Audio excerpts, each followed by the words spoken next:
Whether you have the latest gen Bakugan like Pegatrix or the earliest gen like Moonlit Monarus, they all require the following things: a Phillips head screwdriver, a flathead screwdriver, some masking tape to cover the sharp edges on the flathead screwdriver, and a small tray or container to place the battery door. The last two items are optional, so you do not necessarily need them, but will ensure the process of replacing the batteries is clean and safe.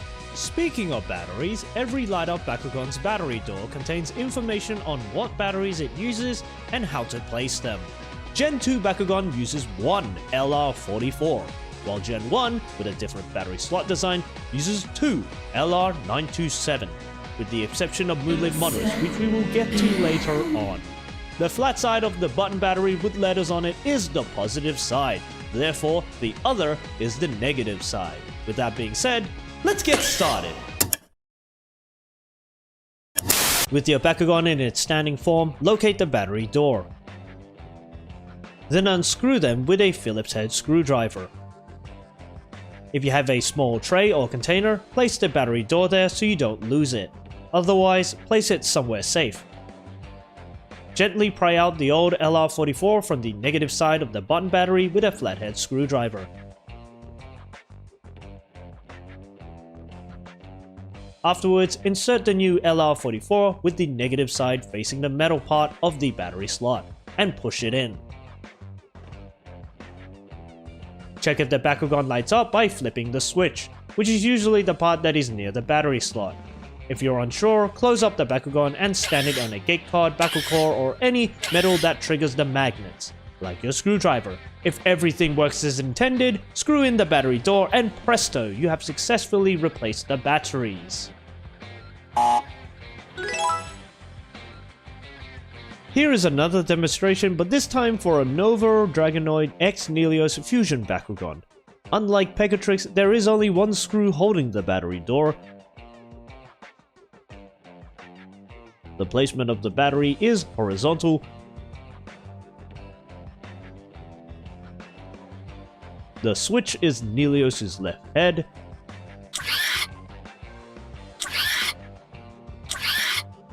And the battery door was a pain to put back. I had to loosen the screw until it's tightened, align the battery door so the tabs are in place, and press it down. The harder you press, the more likely you'll break it, so proceed with caution.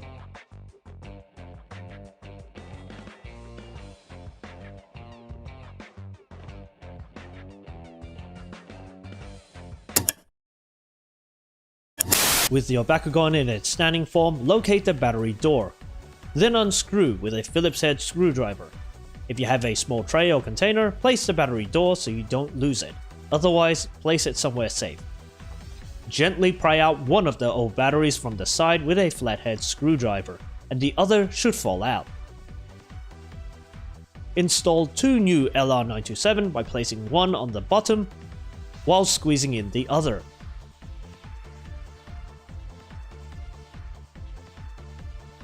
To test if it works reliably, stand it on a gate card, Bakucore, or any metal surfaces that attracts the magnets, like your screwdriver. If everything works as intended, screw in the battery door and presto, you have successfully replaced the batteries.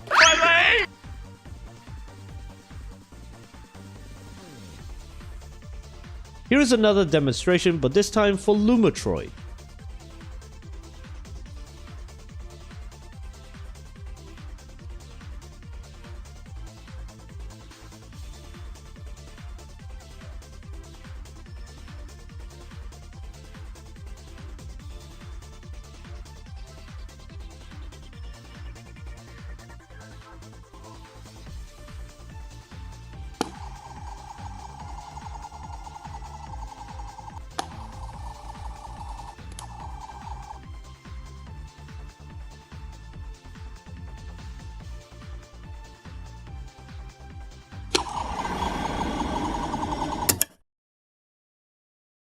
You're probably wondering, why does Moonlit Monarus need her own guy? Because unlike Gen 1 and Gen 2 Bakugans, which are fairly straightforward to replace the batteries, hers is pretty difficult. Unscrewing the battery door is easy, removing the dead LR927 isn't. especially with that tight battery slot design. You'll have to carefully pry out the old LR927 batteries with a flathead screwdriver from the sides, and wiggle it out without damaging one of the rarest Bakugan in existence. But once that's out of the way, you're probably wondering, how do I squeeze in 2 new LR927 in such a tight battery slot? You don't. I mean, you could, but considering how painful it is to pull out the batteries, it's not worth it.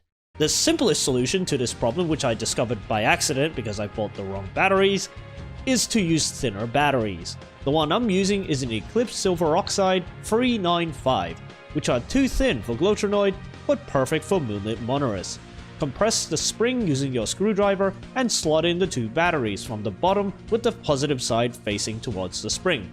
To test if she works, close her up and stand her on a gate pod, Bakucore, or any metal surfaces that attracts the magnets, like your screwdriver.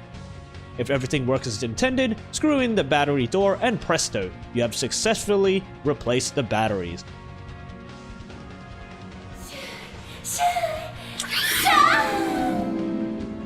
And if the batteries need replacing, you can pry it out easily from the opposite side of the spring with a flathead.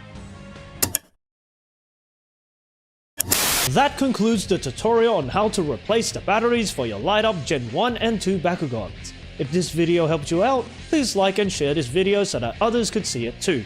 If you want to support me directly, then hit the subscribe button, but if you want to go above and beyond, since I run these videos ad-free, there is a donation link in the description below. Thanks for watching, and I'll see you all later.